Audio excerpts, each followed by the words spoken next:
Hello, my name is Matthew, and for our Voltaire Tuesdays, I read Plato's Dream by Voltaire.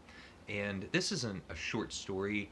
It's so short that it's more of just a sketch. It's just a few pages long, and it's an anecdote. It's this idea of in Plato's day, he would um, dream at night, and all of these ideas and images and visions would come to him, and then he would talk about his dreams to his disciples. And so this is a story of just one of Plato's dreams. And Voltaire is known for going after, targeting certain topics that um, ruffled his feathers, religion or intolerance or attacks against liberty. Um, the larger umbrella, um, if you want to call it that, um, that Voltaire often railed against was hypocrisy, and he loved um, kind of showing how many different ways hypocrisy or being hypocritical can unfold or unwind and show itself. And so we have this internal story. Hear we're going to hear about Plato's dream. Plato's going to tell us about his dream as if we are one of his disciples. And uh, in the dream, there are all of these gods or celestial beings, and they are going to create each god or each celestial being is going to create their own world. And so we have all these different gods, and each one um, is given the ability to create a world. And so there's sort of a panel of gods, and we start off with the first god that created Earth. And like a classroom, um, the god that created Earth has to present it to the other gods to show how he did. And the, the other gods are just scornful and think they're almost angry with what a pathetic, terrible job this person did uh, with their world project. And I just want to read, it's kind of a long passage, but this is a description of Earth given by one of the other gods that made their own world. Um, One of them, a consummate hoaxer, sneered, "Oh yes, that's a really splendid piece of work you've produced. You've split your world into two and put a vast amount of water between the two hemispheres, so they can't communicate with each other. Those at the two poles will freeze to death, and those on the equator will die from heat. You've carefully set up large, sandy deserts so that anyone crossing them will die of hunger and thirst. I quite like your chickens, your sheep, and your cows, but frankly, I don't think much of your snakes and spiders. Your onions and artichokes are very good, but I can't see the point of covering the earth with so many toxic plants unless you intend to poison its inhabitants.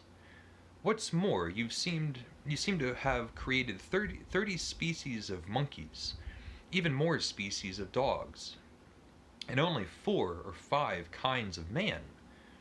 It's true that you've endowed this last sort of animal with something you call reason, but let me tell you honestly that your reason is just too ridiculous and dangerously close to madness.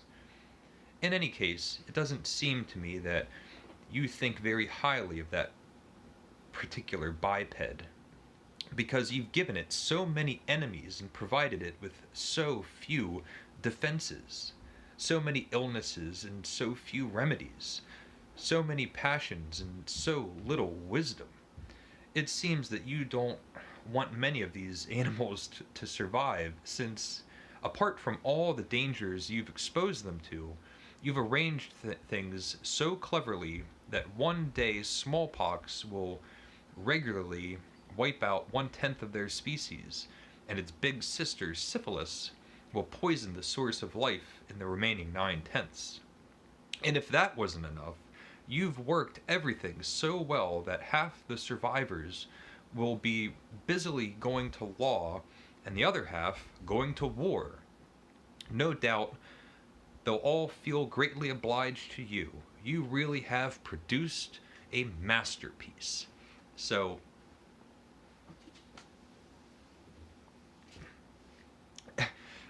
the other god that's judging the god that created the earth is just indignant and outraged with such a poor, pitiful example of a world. And so the other gods that have been listening to this and listening to this criticism turn to the god that just railed this long, rampaging um, episode, and they say, okay, you're so critical of this world, let's see what you produced. And the other god produced Mars. Desolate, uh, uninhabitable, barren wasteland of a planet. And then as they go along, you see, well, there's a god that created Venus and a god that created Mercury. And at the end of it, maybe Earth is faring pretty well, all things considered. And at the end of the presentation of all the worlds, we find that only the highest, most superior God could create anything close to perfection. And so, this is the dream that Plato is describing to his students. He's very serious and very ponderous, very contemplative. And one of the students quips back, "Yeah, and then you woke up." It's it's a sketch. It's very amusing. It has a good twist. It kind of turns in a way that you might not be expecting. It has all those Voltairean barbs. Very little in the way of character. It's just a fleshed out idea, and it's quite good. You could probably read it um, in the time that I've been speaking now. It's that short. So, Plato's Dream by Voltaire. Let me know if you've read it.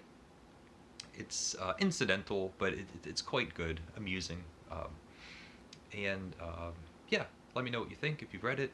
Um, uh, Leave a comment if you would like, and thank you for watching, and take care. Bye.